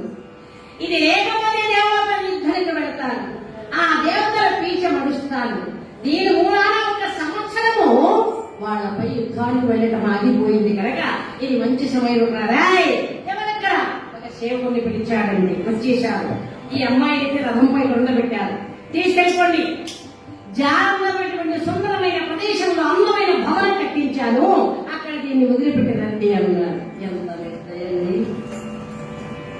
ఆ అమ్మాయిని అందులో కొండబెట్టి ఇక ఆ రథం తీసుకెళ్లిపోతున్నాడండి. ఆ రథం నడిపించాడు, వెళ్ళిపోతున్నాడు. యో పాప ఆయన మనస్సు కలిగింది కానీ ఇతని మనస్సు కలగలేదు. తీసుకెళ్లిపోయాడు. తీసుకెళ్లిపోయి ఆ జాగ్రత్తమైనటువంటి సుందరమైన ప్రదేశంలో అందమైన భవనం కట్టించాడు. ఈ జనందరూ అందులో వదిలిపెట్టేసి వచ్చారు. చాలాసేపటి కళ్ళు తెరిచి చూసింది మహాతల్లి బృందాదేవి. ఓహో, నా భర్త వదిలిపెట్టాడు నన్ను, సరే అని భర్త పటం ఎక్కడ పెట్టుకుని మళ్ళీ పూలతో పూజ చేస్తుంది మహాతల్లి. ఏమండి, ఇదా భర్త వదిలిపెట్టిన తర్వాత పోయావే ఎందరితో అయిపోయింది అనుకోలేదు. ఓ మహాతల్లి భర్త చనిపోయాక చక్కగా ఆ సమాధి చేశాక భర్తని ఆ సమాధి దగ్గర కూర్చొని విసనగరతో విసురుతుందండి. 10 మంది ఆడవాళ్ళ దాని వెంట వచ్చి అయ్యో ఎంత మంచిది కూడా బతికి ఉన్న మన భర్తలకు సేవ చేయలేకపోతున్నాము. ఆ 10 మంది వెళ్ళి ఆవిడకి నమస్కారం చేశారు. తల్లి ఎంత మంచిదానివి, అక్కడ శ్మశానంలో కూర్చొని విసనగరతో విసురుతున్నావు, మీ ఆయన ఎంత మంచోడో, పాపం నువ్వు ఎంత మహాపతితో అమ్మా అంటే, లేదండి ఓ చిన్న మాట చెప్పాడు మా ఆయన అందుకని చేస్తున్నాను. ఏంటమ్మా ఆ మాట? మేము పాటించలేకున్నాం మా ఆయన మాట. అది కాదమ్మా, ఏదో జబ్బు చేసింది కదండి పాపం, ఆయన చనిపోతూ ఏమో ఇక నన్ను ఈ జబ్బు బ్రతకనే వదిలి చచ్చి గాయము, నేను చనిపోయిన తర్వాత సమాధి చేస్తారు, ఆ సమాధికి సిమెంట్ పూత వేస్తారు, అది ఆడేవరికైనా ఇంకొకరిని పెళ్లి చేసుకోవాలి అన్నాడు మా ఆయన. అందుకని నేను విసర్గతో విసురుతానండి, తొందరగా ఆరిపోవాలని. పాకిస్తాన్ నీకు నమస్కారం చేసి ఏం పాపం మేం కట్టుకున్నాం కదా అనేసి అలా ఉండి వేసి వెళ్ళిపోయారట. సాంప్రదాయాన్ని ఎప్పుడు కూడా పోగొట్టుకోకూడదండి. ఇప్పుడు సాంప్రదాయం దగ్గర పోయింది. మహానుభావుడు జగద్గురు విరాట్ కూతురు వీర పుణ్యేంద్రుల వారు అన్నారండి, అన్న మాట ప్రకారం అన్ని కులాలు ఏకమైతాయన్నారు. మరి రకరకాలుగా చేస్తున్నారు. ఒక అమ్మాయి 7 మందితో కాపురం చేస్తుందన్నారు. అలాంటివి ఇప్పుడు జరుగుతున్నాయి. కాబట్టి ఆ విధంగా ఎప్పుడైతే జరిగిపోయిందో, కానీ ఇక్కడ మహాతల్లి మహాపతివ్రత భర్త వదిలిపెట్టారు, సభలో లేని సమయంలో తీసుకొచ్చి అక్కడ పడేశాడు. ఆ భర్త పట్టం అక్కడ పెట్టుకుని మళ్ళీ పూలతో పూజ చేస్తుంది. అలాంటి సమయంలోనండి బ్రహ్మమానస పుత్రుడు బయలుదేరాడు. ఓహో, ఇప్పుడు కథ రెక్కకెట్టుకుంది. చాలా కాలమైంది పడుకుంటే భోజనం లేక గ్రహ భోజనం. ఇక బయలుదేరాడు. శివనామాన్ని గానం చేస్తూ వెళ్ళిపోతున్నాడు. ఎక్కడికండి? దేవేంద్రుల దగ్గరకు.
అలాగా చక్కగా భగవన్నామస్మరణ చేసుకుంటూ వచ్చాడండి దేవేంద్రుడు గారు. ఏమయ్యా, నీ మాట విని నా కొంప కింద చేడు తెచ్చుకున్న పరమేశ్వరుడు మూడవ కంటి మంట నుండి కాలిపోకుండా బట్టికి పట్టగలుగుతున్నాను. మళ్ళా ఎందుకు వచ్చారన్నాడు. ఇప్పుడు నేను శుభవార్త తెచ్చానండి అన్నాడు. ఏమిటా శుభవార్త? మరేం లేదు, నీకు ఆరంభ శత్రువైనటువంటి ఆ జలంధరుడు ఆయన భార్యను త్యజించాడు. ఆయన భార్య ఒంటరిగా ఉన్నది బృందాదేవి. చాలా అందగతే, అపరూప సౌందర్య రాసి. గారురాజు గంపెడెందుకైతే ఆ ఒక్క వస్త్రం చాలు కదా అన్నాడు. ఇంత అందంగా ఉంటుందా? ఏమో, ఆడవాళ్ళంటే ఇష్టం, పైగా పరాయి ఆడవాళ్ళంటే ఇంకా ఇంట్రెస్టింగ్, చాలా ఇష్టమైన పాట. ఏం చేస్తాడు? అందుకే చెబుతారు పెద్దలు, మనస్సు అనేటువంటిది అలా కళ్ళు వెళ్ళిన చోటు కంటే మనస్సు వెళ్ళకూడదు, ఆ మనస్సు వెళ్ళిన చోటికి మనిషి వెళ్ళకూడదు. అలా వెళ్ళారో జీవితాలు పతనం అంటారు పెద్దలు. కాబట్టి ఏమైంది ఆ బుద్ధి? అంత అందంగా ఉంటుందా? అవునయ్యా, ఒంటరిగా ముందు వెళ్ళు, ఆయన అనుభవించు, ఆమె పొందు వల్ల నీకు ఆనందం, జనంలోనికి మరణం, వాళ్ళ దెబ్బత నీకు రెండు లాభాలు కలుగుతా వెళ్ళవన్నాడు. అన్న మాట విన్నటువంటి ఈయన చాలా ఆనందంగా అతను పన్నీరు పురుగుల బాధ పట్టించుకుని చక్కగా మల్లె పువ్వులు చేత పట్టుకుని ఆ బృందముల మందిరం దగ్గరికి వచ్చాడు. భర్త పటమక్కడ పెట్టుకుని మల్లె పువ్వులతో చేస్తుంది పూజ. భర్తకు అలా చేస్తూ ఉంటే అప్పుడు అన్నాడు,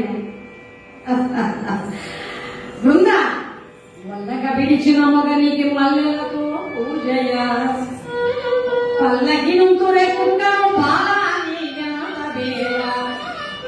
బృంద కుక్కవయంకి ఇంత ముక్కువ నా పట్ట చేరి నీ యొక్క శశికాంతను నిద్రించి లెక్కలేని భోగాలంతవి నీపై ప్రేమ లేక విడిచిపెట్టిన నీ మగనికి మల్లెపోదు పూజ చేస్తున్నావా? నా మాట విను, నేనెవరు తెలుసా? తెలియదనుకుంటాను. నేను దేవేంద్రుడు, దేవతలకు రాజును. ఓహో, అప్పుడు ఆవిడన్నది, అవునా, మీరు దేవతలకు రాజు, దేవేంద్రుడు. అన్నయ్య, ఎన్నడు చూచి నేనుగా ఇంద్రుడి పేరు వినుడంతే గాని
అన్న మాట విన్నటువంటి ఆయన ఇంకెందుకు ఆమె ముట్టుకునే ప్రయత్నం చేశాడండి. ఆ జాలంలో ఉన్నటువంటి ఆవిడ ముట్టుకుంటూ ఉంటే భయపడ్డదండి. అమ్మా, ఎక్కడికైనా లోకపాపని ఆవశక్తి అపరపార్వతి, నీవు తప్పను రక్షించేవాడు ఎవరు లేరమ్మానగా. అప్పుడు ఆ దేవేంద్రుని ఒళ్ళంతా కూడా ప్రమాదమైనటువంటి మంటలు ఉత్పన్నమయ్యాయి. ఎందుకంటే ఈవిడ చాలా బాధతో ఆ అమ్మను వేడుకున్నది. ఆ లోకమాత ఆదిశక్తి అపరపార్వతి ఒక్కసారి బ్రహ్మాండమైనటువంటి కోపంగా దేవేంద్రుడి వైపు చూడగానే దేవేంద్రుడు ఒళ్ళంత బ్రహ్మాండంగా మంటలు ఉత్పన్నమయ్యాయి. అటు ఇటు కిందపడి ఆ బృందాదేవి కాళ్ళు పట్టుకున్నాడమ్మా, నీలాంటి పతివ్రతలు లేదు తల్లి, నాకు చెప్పగా వచ్చాను, నా గర్వము సర్వము గర్వమైపోయింది, నీకు నమస్కారం తల్లి అన్నాడు. ఇదే వార్త తీసుకెళ్లి దేవేంద్రుడికి చెప్పాడండి నారదుడు. ఏమండి అలా ఏమని చెప్పాడు? అక్కడికి వెళ్ళి నీ వారి ఒంటరిగా ఉన్నది, నీకు సావుకు ముహూర్తం పెట్టాలని ఆవిడ కాలికి వేసిస్తే నువ్వు చనిపోతావని చెప్పి నీ భార్యను పరామర్శిస్తున్నాడన్నాడు. వెంటనే బయలుదేరాడండి. జలంధరుడు బయలుదేరి అలా పరిగెడుకుంటూ వచ్చి అగ్గి మీద గుగ్గిలుగా భక్తులు పడిపోతూ ఒక్కసారిగా ఓరి దేవేంద్ర నాకు వచ్చిదేవా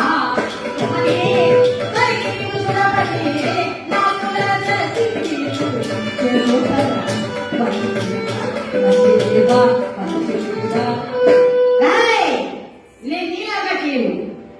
నేను లేని సమయంలో నా భార్య ఉన్నటువంటి సమయంలో నా ఇంత ఊరి నా భార్యను పరామర్శిస్తావట్రా ద్రోహి. నేను నీలాగా చేయను. నీకు చూస్తూ ఉండగని నీ భార్యను నీ దగ్గరకు తెస్తాను, నీ కళను నీ భార్యను నేను అనుభవిస్తాను, చూసి బాగా ఏడవరా అంటాడు. అన్న మాట విన్న దేవేంద్రుడు ఒకసారి కాళ్ళు పట్టుకున్నాడయ్యా, ఇది నా బుద్ధిపూర్వకంగా తగ్గింది కాదు, కొంటే నారదుడు నా కొంపదీసే, కొంటే నారదు మాటల వల్ల నా కొంప కింద చేటు తెచ్చుకున్నాను, ఆవిడ మహాపతివ్రతంటే పరీక్షిద్దామని వెళ్ళాను కానీ ఆవిడను పరాభవించాలని కాదన్నాడు. ఓరి దౌర్భాగ్యుడా, ఓ ఇంటికి అమ్మ వేస్తున్నాడు దొంగ. అప్పుడు యజమాని చూశాడు, ఓ విధవ ఏమిట్రా నా ఇంటికి అమ్మ వేస్తున్నావంటే, ఏమంటే నీకు దొంగనానికి రాలేదు, ఈ గోడ ఎంత గట్టిగా ఉందో చూద్దామని వచ్చానంటాడు. నువ్వు చెప్పే మాట నేను నమ్ముతానా అనేసి కాళ్ళు చేతులు కట్టి అక్కడ పడేసి వెంటనే శశిదేవుని జుట్టు పట్టుకుని ఏడ్చుకు తీసుకొచ్చాడు. చూడరా అన్నాడు. మహాసాత్వీయం కలిగినటువంటి బృందాదేవి అడ్డు వచ్చింది. స్వామి అవక్కరొక్కర పరాక్రమోపేతుడు, పరమేశ్వర ప్రభావ సంపన్నుడు, చావు లేకుండా వరాన్ని సంపాదించుకున్నటువంటి మహానుభావుడు, అలాంటి మీరు ఇప్పుడు ఇక్కడ ఇంత నీచమైనటువంటి పని చేస్తే లోకం హర్షించదండి, నా మాట వినండి, ఆ అమ్మగారిని వదిలిపెట్టండి అని చెప్పగానే చల్లబడ్డాడు జలంధరుడు. భార్య మాట విన్నాడు, అలా వదిలిపెట్టేశాడు. ఆనాటిని కూడా నిరంకుశ పాలైపోయింది. నిరంకుశ పాలనతో చేస్తున్నటువంటి జలంధరుడి పాలన పశువుల శిశువుల నాశనం చేస్తున్నాడు. దశభద్రవద్భాయ విశ్వామిత్రాది గౌతమః జనయతి వశిష్ఠాశ్రమ సప్తేతి ఋషిరత్నః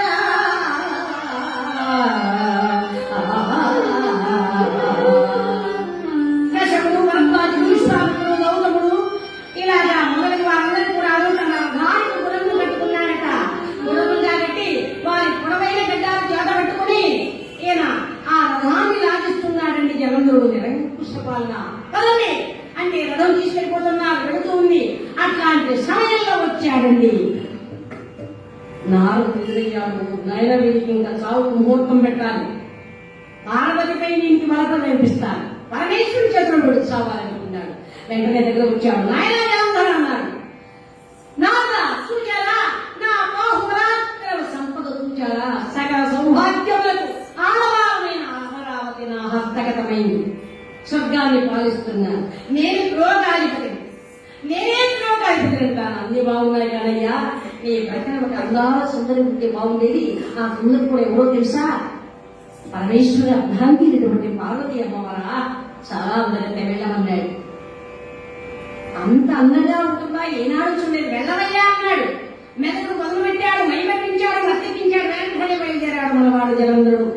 పరమేశ్వరుడు కైలాసాన్ని పార్వతి పరమేశ్వరుడు కూర్చున్నటువంటి సమయంలో అక్కడికి వచ్చాడు. ఓయ్ పార్వతి, బాలయ్య తటిరసికు రాగము ఆలివైకి వెదంగా మైనకు, బాలయ్య తటిరసికు రాగము ఆలివైకి వెదంగా మైనకు, బాలయ్య తటిరసికు తొలుగా నువ్వు దగ్గరెవరు తొలుగలే కాని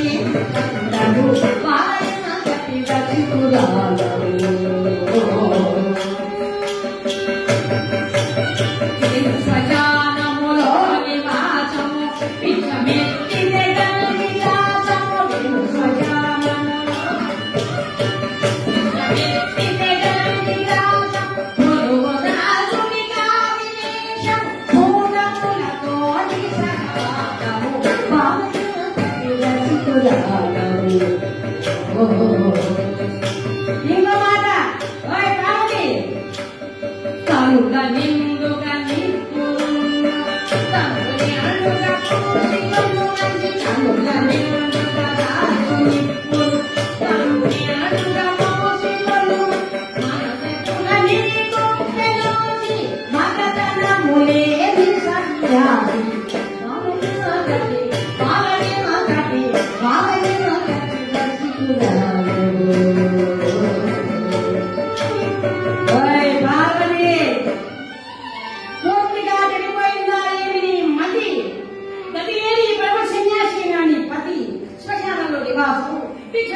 గ్రాసము పరిణామాలు వేషము భూతాలతో సహవాసము చీచి ఇలాంటి వాడిని కట్టుకొని ఏది సుఖం అనుభవిస్తారు.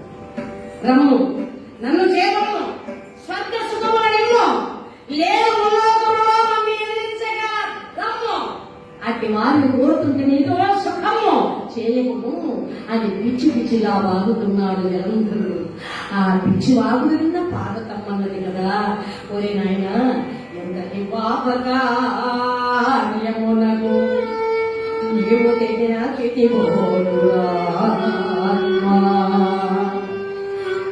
కామాంధక పాదనేత్రని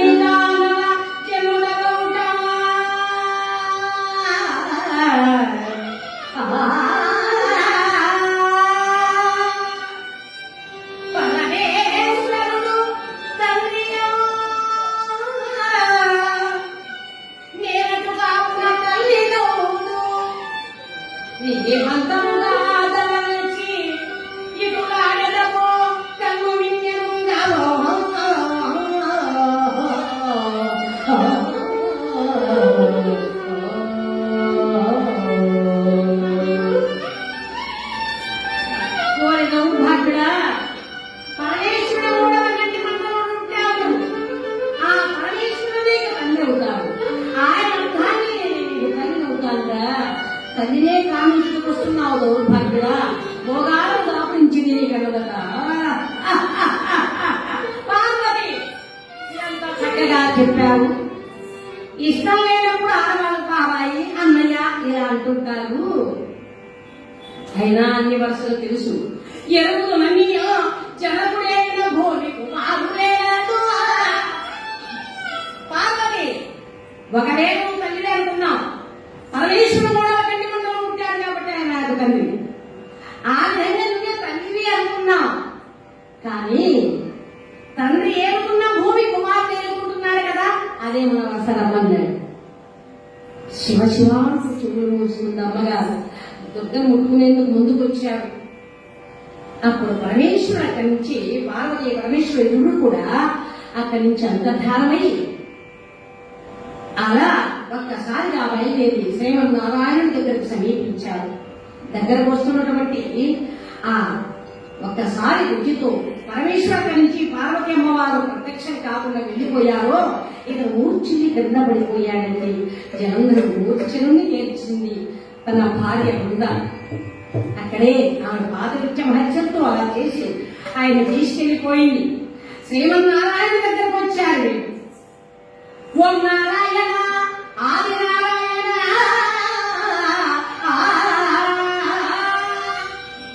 పార్వతీ పరమేశ్వరుడు ఇద్దరు రాగానే ఏమయ్యా చాలా కాలానికి ఇలా వైకుంఠానికి వచ్చారు, చాలా సంతోషం. ఏమిటి విషయం అంటే చెప్పారని విషయం. జనందరూ చావాలి, కోరిన వరాలు ఇచ్చావు నువ్వు, ఇక ఎలా చేస్తారు అయినా చేద్దాం. మన ముగ్గురు కూడా 3 కార్యక్రమాలు చేతబట్టుకోవాలి అని బ్రహ్మదేవుని ప్రేమించారు. ఏమయ్యా బ్రహ్మదేవ, నువ్వేం చేస్తావో ఏమో. ఆ జనంలో త్వరలో ఉండే శంకర్ తీసుకొచ్చే పని లేదు. ఇక ఆ బృందాదేవి పాదవృత్యం నశించే విధంగా నేను చేస్తాను అన్నాడు విష్ణుమూర్తి. ఇకపోతే అతను చూసి వాడి ప్రాణాలు సూర్యాలు ఈశ్వరాలు ముగ్గురు త్రిమూర్తులు ముగ్గురు కూడా 3 కార్యక్రమాలు చేపట్టుకున్నాడు. అదేవిధంగా ఆ బ్రహ్మగారు ముందుగా సృష్టించాడు ఒక అమ్మాయిని, మాయ పార్వతి, చాలా అందంగా ఉంది. ఆ పార్వతిని సృష్టించాడు. స్వామి ఏంటి నాకు అర్థమైంది, వెళ్ళు జలంధ్రుడి తలపై ఉన్న శంఖం తీసుకొచ్చే పని అన్నారు. అలాగే స్వామి ఇక బయలుదేరింది. ఆ మధుపానమైనటువంటి జలంధ్రుడి దగ్గరికి వచ్చింది. ఒక్కసారిగా అలాగా పెద్దగా ఆనందంగా గానం చేస్తూ వచ్చింది. అయితే అక్కడికి కట్ చేసేద్దాం, మనం సమయం లేదు కనుక, అయిపోయింది కనుక. అయితే చాలా ఉంది, చెప్పాను కదా పెద్దలు సమయం కొద్దిగానే మనకు తక్కువ ఇచ్చారు. అందరికి కూడా అలాగే ఎంత ఓపిక, ఇన్ని కథలు విని మీరు శ్రోతలు, మీరు లేకుంటే హరికథ లేదు, మీరు ఉంటేనే హరికథ. మరి ఈనాడు పెద్దలు పూజ్యులు కుంభా సరస్వతి హరికథ పితామహులైనటువంటి ఆదిపట్ల నారాయణ దాస్ గారి యొక్క 160వ జన్మదిన సందర్భాన్ని పురస్కరించుకుని సదవకాశాన్ని కలగజేసినటువంటి మా పూజ్యులు పెద్దలు గౌరవనీయులైనటువంటి పద్మనాభ శర్మ గారి పాదపద్మాలకు నమస్కరిస్తూ, అలాగే నేతి లక్ష్మీనారాయణ భాగవతులు పెద్దలు పూజ్యులు హరికథ కేసరి వారి పరంపరగా వారి మనవడు కృష్ణయ్య గారు చాలా అద్భుతంగా. మరి ఇంకో మనవడు కూడా వచ్చాడు, హరినారాయణ గారు. చూడండి, తాతగారి యొక్క పేరు ఎంత, వారి కీర్తిని చాటుతూ ఈ యొక్క చక్కని సదవకాశాన్ని నాకు ఇచ్చి ప్రతి హరిదాసు కూడా వారికి తోచింత గౌరవిస్తూ సన్మానాలు చేస్తున్నటువంటి వారికి, వారందరికీ ఆ పరమేశ్వరుడు అందరికీ కూడా ఆయురారోగ్య భోగభాగ్యం ఇస్తారని స్వామిని ప్రార్థిస్తూ, ఇక్కడ విషయం ఏమిటంటే క్లుప్తంగా మాటల్లో తీసుకుందాం. ఒక్క నిమిషం, శ్రావణ మంగళవారం లాస్ట్ ఇవాళ ఒక అమ్మవారి పాట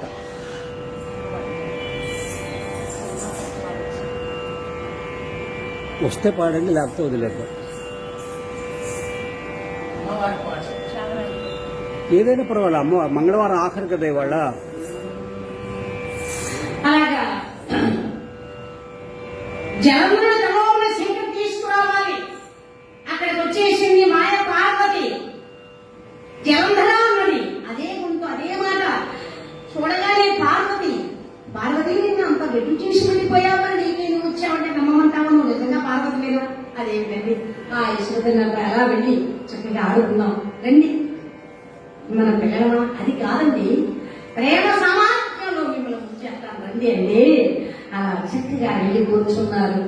ఆ విసుగు తిన్నపై ఆవిడ కూర్చుంటే ఆవిడ తొడపై తలబెట్టుకుని ఈయన పడుకున్నాడు. ఆ తలలో ఉంది శంఖం తీసుకోవాలి, ఈవిడ తల ఎగురుతుంది.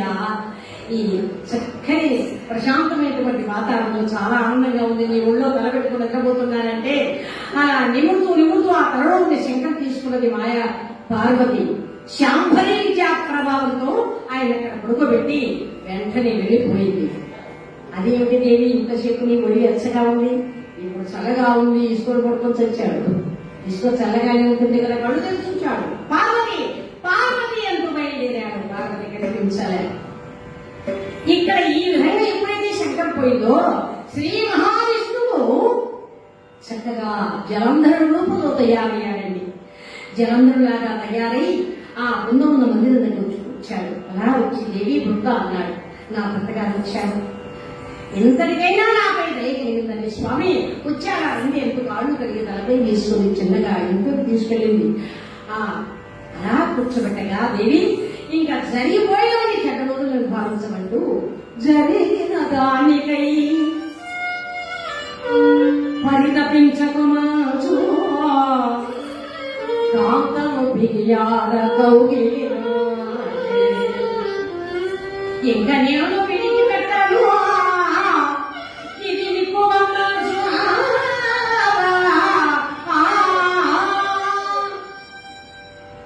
శక్తియ బుద్ధులు చెందులాడే. ఏమీ జరిగిపోయిన రోజుల్ని చెడ్డ రోజులుగా భావించమని, మంచి రోజులు వచ్చాయని ఆమెను కౌగిలించుకున్నాడు, చెక్కిలిపై ముద్దు పెట్టాడు.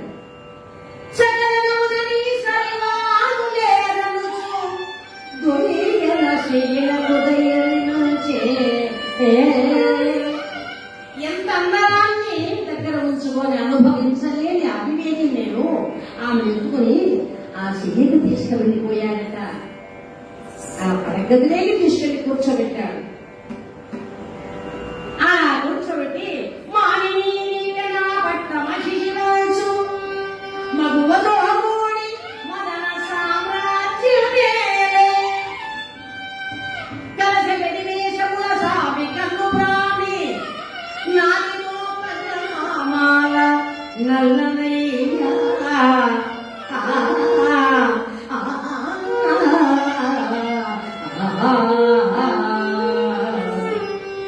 నా సామ్రాజ్య లక్ష్మి ఇంత అందంగా చాలా అందంగా ఉన్నావు. ఈనాడు కూడా నీ వైపు చూడలేదు. ఇప్పుడు అనుభవిస్తున్నాను. ఆమె తీసుకెళ్లి అనుభవించాడు. అక్కడ జనంలో తనలో శంకం పోయింది. ఇక్కడ ఆమె పాడి వచ్చి నశించింది. ఇవి రెండో చెప్పాడు ఈశ్వరుడు. అవి పోతే నువ్వు చస్తావని. అలా ఎప్పుడైతే జరిగిందో ఇక్కడ పరమేశ్వరుడు అదను చూసి చేతిలో ఉన్న శూలం తీసుకుని జనంలో యుద్ధానికి వచ్చాడు కదా. పరమేశ్వరుడిపై మూలగణాన్ని వెంటబెట్టుకుని వచ్చాడు. యుద్ధం చేస్తూ చేస్తూ పరమేశ్వరుడు ఆ శూలం తీసుకుని ఒకసారి అలా అలసన వేశాడు. జలంధరుడు తల తెగి భూమిపై వెళ్ళిపోయింది. ఆ జలంధరుడు తల చేత పట్టుకున్నాడు. అక్కడ ఉన్న శుక్రాచార్యుడు పలుకు పలుగున వచ్చాడు. అమ్మా ముందా నీకు అన్యాయం జరిగిపోయింది తల్లి అన్నాడు. అదేమి స్వామి? ఇదిగోనమ్మని భర్త శిరస్సు అన్నాడు. స్వామి నా భర్త క్షేమంగా ఆనందంగా ప్రశాంతంగా నా గదిలో ఉన్నాడు స్వామి. చాలా ఆనందపడుతున్నాను నేనంటుంటే చెరిగిన బుద్ధితో ఆ బయట సవరించుకుంటూ బయటకు వచ్చిందమ్మ. ఆయన నీ పని కాదు తల్లి శ్రీపతి అన్నాడు. మొదలు నరికినటువంటి వృక్షంలా కూలిపోయింది బృందాదేవి. చూచారు. వెనక్కి తిరిగి చూస్తే శంకు చక్ర గదారుడై ప్రత్యక్షమయ్యాడు. స్వామి ఎందుకు ఇలా జరిగింది? పతివ్రతను మీరే పోషించే వాళ్ళే నాశనం చేస్తే ఇంకేమిటంటే అది కాదు దేవి. నువ్వు కోరుకున్నావు కనుక నేను ఈ పని చేశాను. ఒక చిన్న మాట అండి. ఈ పూర్వజన్మ వృత్తాంతం ఏమిటంటే నేను కోరుకున్నానని అన్నాడు. అవును, ఇంతకు మునుపు జన్మలో లక్ష్మీదేవి దగ్గర చిరికత్తగా ఉందట. ఎవరు ఆవిడ? ఆమె పేరు తులసి. అప్పుడు మోహించింది విష్ణుమూర్తిని. సమయం కుదరలేదు. మరి ఒకప్పుడు లక్ష్మి ఒక్కడికి వెళ్ళిందట. అప్పుడు లక్ష్మీ రూపాన్ని ధరించి ఆయన పాదాల దగ్గర కూర్చున్నది. అదే సమయంలో లక్ష్మి వచ్చింది. చూచింది. ఎంత పని చేసేవా? నా పశువు దూరం చేయాలని, నా భర్తను నీవాన్ని చేసుకోవాలని చేస్తున్నావా? ఈ ఇందుకు ఫలితం ఏమో తెలుసా? ఈ జన్మ సాధించి రెండవ జన్మ రాక్షస కన్నవై పుట్టి ఆ జన్మ సాధించి మూడవ జన్మ భూలోకంలో ఒక వృక్షం వైపు పుడిగాక అని చెప్పిందట. అదేనండి. ఏమిటి స్వామి ఈ జన్మలో 10 మంది పట్టిత అంటారు కదా అంటే అది కాదు దేవి. నువ్వు నన్ను కోరుకున్నావు కనుక ఇలా జరిగిపోయింది. అయినప్పటికీ ఏమిటో తెలుసా? ఈ తులసి జలంధర అంటే ఈ జన్మ సాధించి భూలోకంలో మళ్ళా వృక్షం ఒక చెట్టు వైపు పొడుగు కాకంటే అది గత జన్మ చరిత్ర కావచ్చు. ఇదిగో నేనే పతివ్రతలకి ఉన్న బలంగా నువ్వు శిలవై పొడుగుగా కాని చెప్పించిందండి. బృందాదేవి మహానుభావుడైనటువంటి లోక రక్షకుడైనటువంటి ఆ జనార్దనుడి ఒక పతివ్రతకు ఉన్న శక్తి దేనికి లేదండి. అలాంటి ఆ తల్లి శపించగానే వెంటనే బండరాయిలా మారిపోయాడు విష్ణుమూర్తి. ఈ వార్త జాగ్రత్తకున్న నారదుడు వెళ్ళిపోయాడు లక్ష్మి దగ్గర. అమ్మా నీ కొంపకు లేరైపోయిందన్నాడు. అదేమి స్వామి ఎలా జరిగిందన్నాడు. మరి నన్ను ఏం చేయమన్నారు? వెళ్ళుంది దేవరండి భూమి దగ్గర వచ్చింది. అమ్మా నాకు పతి విష పెట్టి తల్లి బృంద దగ్గరకు వచ్చింది నా సాక్షాత్తు లక్ష్మీదేవి. అప్పుడు ఆవిడ చూసింది కనుక అమ్మా నేను ఆడదాన్ని కనుక నీ బాధ అర్థం చేసుకున్నాను కనుక ఇక నా భర్త బట్టి నేను సగంలో అయిపోతాను. నా భర్త బట్టి నేను చితిలో కాలిపోతాను. అప్పుడు నీ భర్త సజీవుడు వేస్తారని చెప్పి భర్త శిరస్సు చేత పట్టుకుని ముద్దాడుతూ ప్రాణేశ్వర ఈనాడు కలిసి మాట్లాడలేదు, కలిసి భోజనం చేయలేదు, కలిసి కాపం చేయలేదు, కలిసి మీతో స్నేహించలేదు, కలిసి కాలిపోయే భాగ్యాన్ని నాకు ప్రసాదించారా స్వామి అంటూ ఆ శిరస్సును ముద్దాడుతూ బృందాదేవి మా తల్లి నిధి సుధాకర ప్రాణపతి జలాధర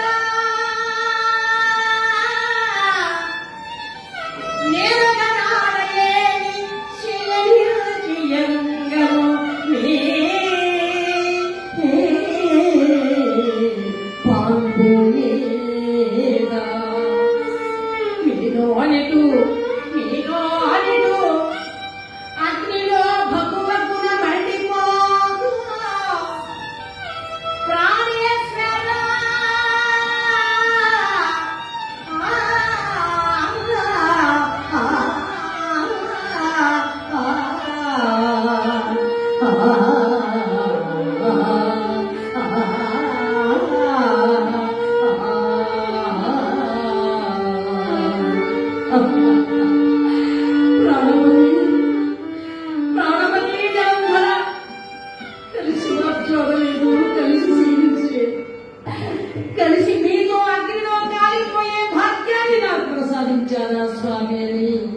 శిరస్సు ముద్దాడుతూ చిదివేర్చుకుని ఆ చెట్టుపై కూర్చున్నది అగ్నిదేవుడు. దేవుడు అలా దహించాడండి. ఆ అగ్నిదేవుడు దహించగా ఒక బూడిద, ఇక బూడిదంతా అయిపోయింది. ఆ బూడిద నుండి ఒక భూజం జన్మించింది. అదే తులసి అనే మొక్క. ఇక్కడ తులసి మొక్క అలా పుట్టగానే అక్కడ సజీవుడై లేచాడు శ్రీ మహావిష్ణువు. అప్పుడండి దేవతలందరూ అక్కడికి వచ్చారు. అప్పుడు చెబుతున్నాడు, ఈ తులసి కోట ఆడవాళ్ళు ఎందుకు నిర్మించుకుని అమ్మవారి పూజ చేస్తున్నారు అంటే, చూడండి శ్రీ మహావిష్ణువు చెబుతున్నారు, తులసి ఉన్న వారి ఇంట్లో సర్వ సిరి సంపదలు దొరుకుతూ ఉంటాయట. తులసి మాల మెడలో వేసుకున్న వారికి అగాల మృత్యువులు రావట. తులసి పత్రమున్న నీళ్లతో ఎవరైనా సేవిస్తే అకాల మృత్యువులు రావు, సకాలంగా భగవంతుణ్ణి చేరుకుంటారట. అందుకే ప్రతి ఇంట్లో కూడా తులసి అమ్మవారిని పూజిస్తే శుభాలు కలుగుతాయి. నూరేళ్లు ముత్తైదుగా ఉండి తనువు చాలిస్తారట. ముత్తైదుతో భర్త బ్రతికే ఉంటాడట అని చెబుతున్నారండి పరమ సుబ్రహ్మణ్యం గారు. పెద్దలారా, ఈ సదవకాశాన్ని ఇచ్చినటువంటి బృందానికి అందరికీ కూడా నేను పేరు పేరున మా కృష్ణయ్య గారికి, ఇంకా హరినారాయణ గారు, మా పద్మనాభ శర్మ మహానుభావులు, వీళ్ళందరికీ కూడా మీ అందరికీ కూడా ఎందుకంటే ధన్యవాదాలు. ఇంతవరకు మీరు చక్కగా కూర్చొని నా కథను విని మీ చరణ ఆశీర్వదించారు. చాలా సంతోషం అండి. అదేవిధంగా అందరికీ ధన్యవాదాలు చెప్పుకుంటున్నారు.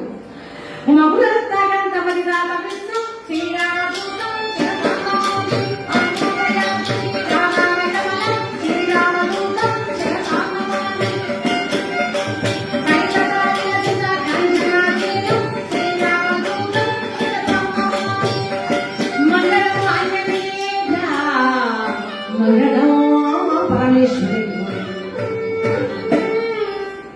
మంగళ కోసలేంద్రాయ మహన్యమాత్మనే చక్రవర్తి సార్వభౌమాయ మంగళం.